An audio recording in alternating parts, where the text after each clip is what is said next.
Our next guest now is Armin Beck from Hilscher, and he's going to tell us about a software development kit for OI4 applications, which comply to the OEC, the Open Edge Computing Guidelines, and simplify the development of OI4 compliant apps. Is that correct? That is correct. Thank you for introducing me. First, a quick introduction of myself. Armin Beck with Hilscher. Current job title, Product Manager IoT. And at Hilscher, I'm responsible on one hand for our Edge Gateway product portfolio, and on the other hand, which is more related to the topic why I'm here for today, for our Edge applications.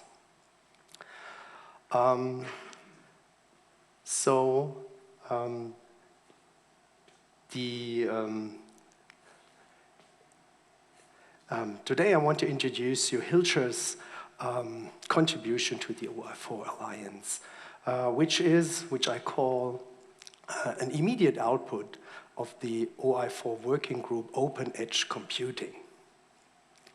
And here you find some snippets of the output, the development guideline for open edge applications, which I want to highlight. And of course, this specification, this paper describes in all details how an edge application has to communicate with other apps to be interoperable.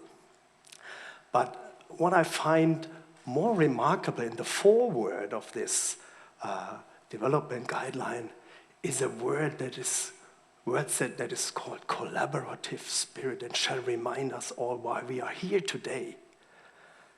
To contribute, to share knowledge to the Alliance, and to achieve interoperability. And this gave Hilscher the reason why we invest time and effort into such a development kit for open edge applications.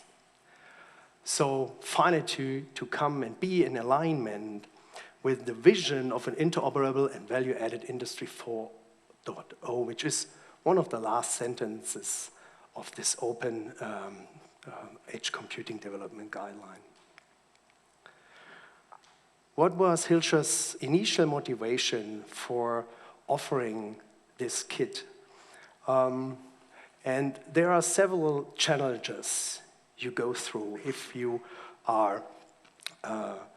intend to offer such edge applications. And Hilscher is known for being an expert for industrial communication products, especially well known for our NetX chip, which is a multi-protocol chip. And to the right-hand side, I brought with me some typical applications, because Ekrem, you have asked what are the typical applications. And since Hilscher is more involved in the shop floor area, there are applications that we have. It's an EtherCAT data sniffing app, or an IO-Link data aggregator app that can grab out data from IO-Link masters, or even quite simple, a Profinet IO device app. And so that means the first challenge is you have several apps that are offered. So this is Hilscher's story.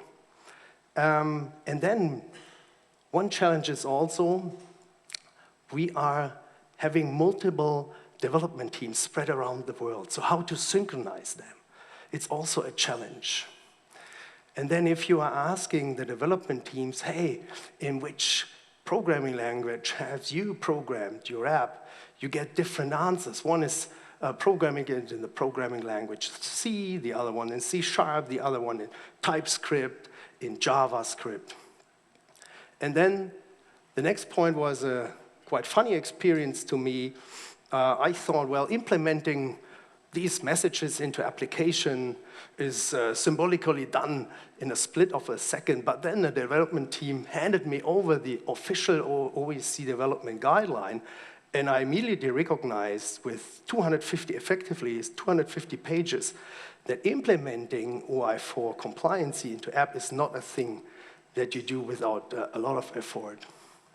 And I don't know how it's with your company, but it's ours, it is that the knowledge of the guideline is bundled to a single person only, and how to treat this person, to send him around the whole world to the different development teams. And so we decided we need a coordinated development, first of all for us, and in the next step, I decided to offer this experience that we went through with help of an SDK to third parties as well. Now we come to a point what's included in the kit. So what do you get for your money? First of all, the kit is coded in C. And I watched the documentation. I've seen it has just 10 core functions that abstract the application from the MQTT messages that are going forth and back between the applications.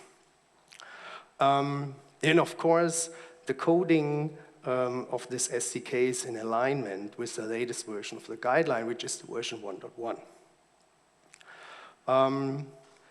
The picture to the right-hand side also shows you the blue boxes which are abstracting the application from the SDK. And there you see there are different programming languages. And so we are offering also wrappers for, in the first step, C++ and Node.js, but there are several more.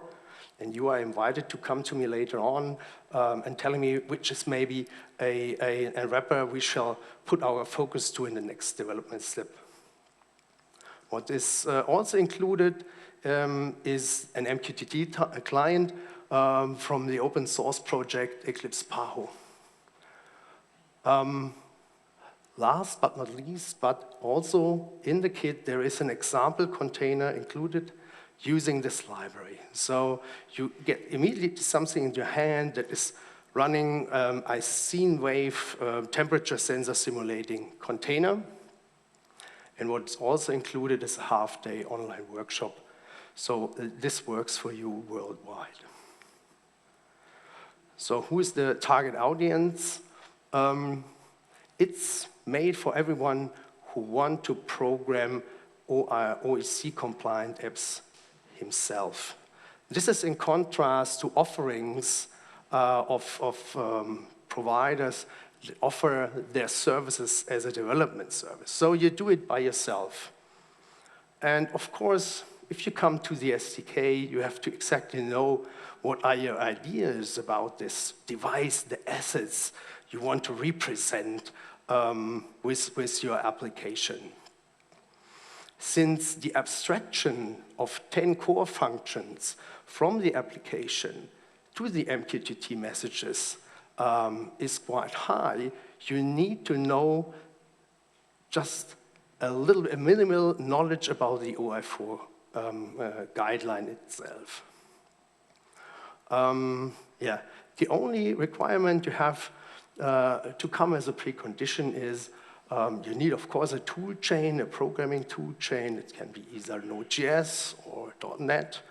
And of course, you should come with a basic knowledge about MQTT and container technology. The benefits, gained outcomes for every user.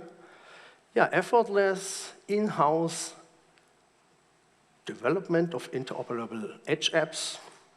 Yes, you can do it faster than before, because if you dig into details of this guideline, I would say developing such an edge application will cost you 3 or 4 months of development.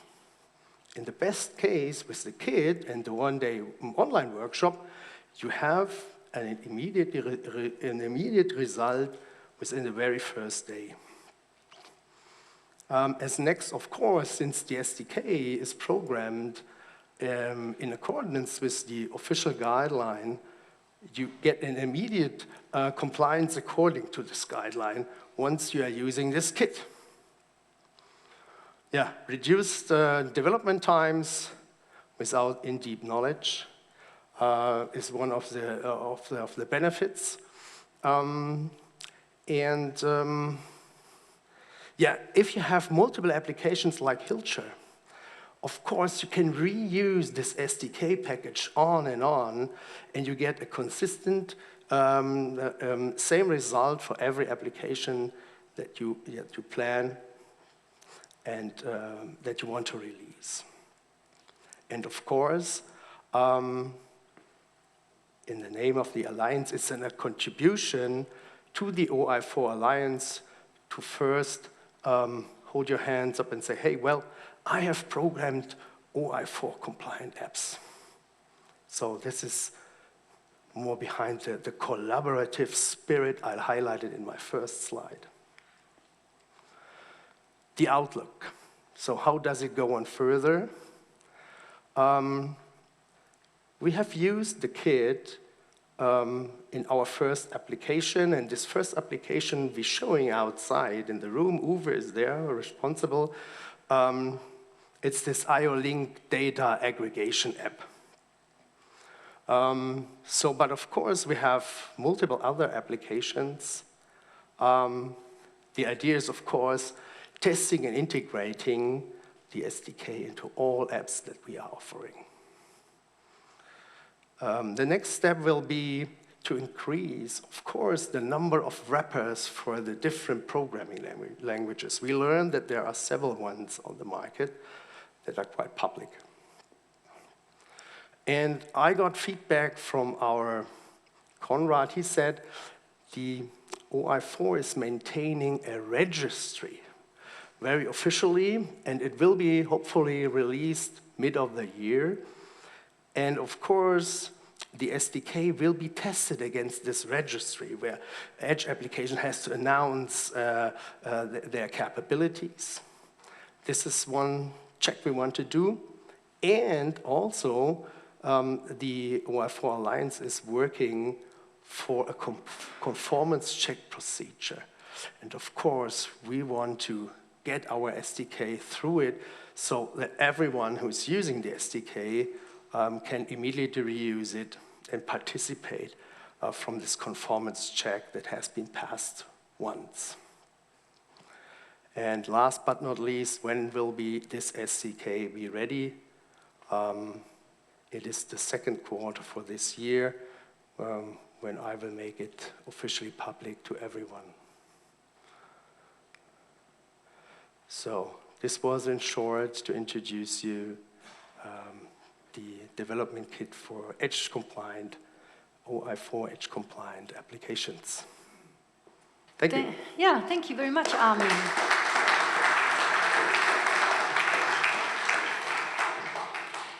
I think we have some questions on Slido. Could you please show them to us? Okay, is this kit part of the OI4 toolbox and available for non-OI4 members? Yeah. Since this is an Hilscher offering, we will be offering it to anybody that is interested in this SDK, definitively, yes. So this can be answered very shortly. Yeah.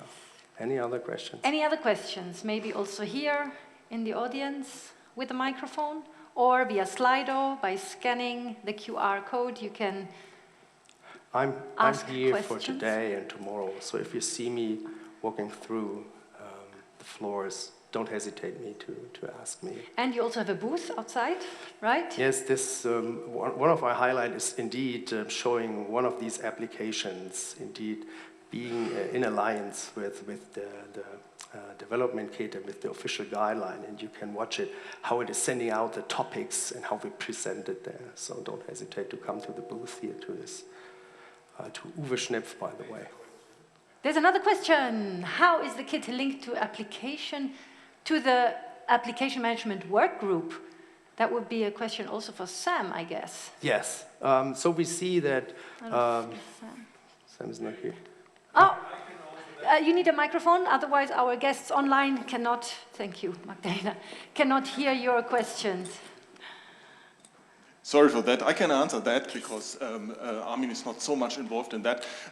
First of all, you are also from Hilscher, Konrad Heidrich from Hilscher. My name is Konrad as well. Heidrich. I'm leading the Edge work group together with Thomas. He's sitting right next to me there. Okay. There's a difference between the applications and the application management. Of course, in the end, we want to work hand in hand. That's why we are here. That's why we are talking to each other. But indeed, this guideline and this framework, how an app is managed and how an app is working has nothing to do with the manifest, for example, and all that stuff which is related to the application management. But of course, in the end, we are talking to each other, and we want to make like a framework out of it from the idea to over the development to a product, to the deployment from a product into a gateway or stuff like that, of course. Okay, thank you, Konrad. And we have a few more questions, Yes, which I think you already looked at. I see. So, Armin. yeah, so yeah, the SDK, of course, because it's Hilscher proprietary thing, even if you get the official source code, it is licensed under Hilscher license, definitively. And is it open source? No, it is not. You get, once you purchase it, you get access to the source code, and you can use it and compile it to your demands, and you can use it even for one application or a second. This doesn't matter. Can other members contribute to the SDK? Not directly. I urge you and demand that you get in touch with me. If you have demands, especially for these wrappers, don't hesitate to get in touch with me and ask me, is there something special I have here that you can implement for us? I mean, 10 core functions of the API, this is not much for abstracting all the whole things that is going on the MQTT bus side. I think we can come together. Okay, then I think there's no more questions from the audience or from our guests online. Here's the code again. Okay, thank you. But Armin is here for today and tomorrow and can answer your questions if you come up with anything. Thank you.